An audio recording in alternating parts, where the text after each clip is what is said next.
tim gabungan dari berbagai instansi melakukan apel kesiapsiagaan pembukaan posko terpadu angkutan laut Lebaran 1446 Hijriah di halaman kantor Kesah Bandaran dan Otoritas Pelabuhan Makassar di Jalan Satando, Kecamatan Ujung Tanah, Kota Makassar, Sulawesi Selatan. Pembukaan posko terpadu ini ditandai dengan penyematan pita bagi perwakilan personil masing perwakilan tim gabungan yang akan bertugas sejak 21 Maret hingga 11 April 2025. Sementara untuk personil yang disiapkan itu berasal dari 21 stakeholder, termasuk TNI Polri hingga Basarnas.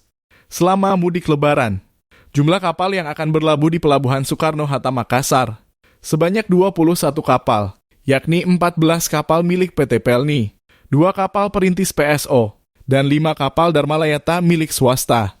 Posko terpadu angkutan laut Lebaran tahun kali ini berbeda dari tahun-tahun sebelumnya. Kali ini posko tersebut berada di kantor Kesyah Bandaran dan Otoritas Pelabuhan Makassar, dengan dilengkapi fasilitas teknologi kamera pemantauan CCTV yang bisa memantau aktivitas di pelabuhan selama 24 jam.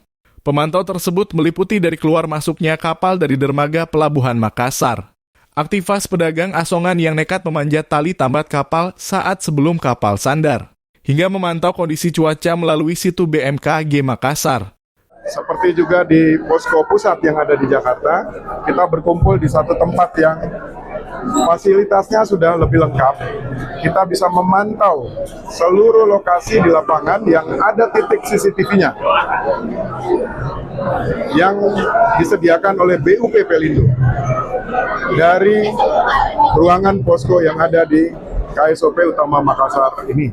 Selain dipusatkan di kantor Kesyah Bandaran dan Otoritas Pelabuhan Makassar sebagai posko induk, pihaknya juga menyiapkan posko lapangan yang berada di Pelabuhan Soekarno-Hatta Makassar untuk memantau langsung pergerakan penumpang selama mudik Lebaran 1446 Hijriah. Ilham Syam, Fajar TV dan Fajar Radio melaporkan. Terima kasih telah menonton. Jangan lupa subscribe, like, comment, and share. Saksikan terus informasi terbaru dengan menekan tombol lonceng hanya di channel Fajar TV.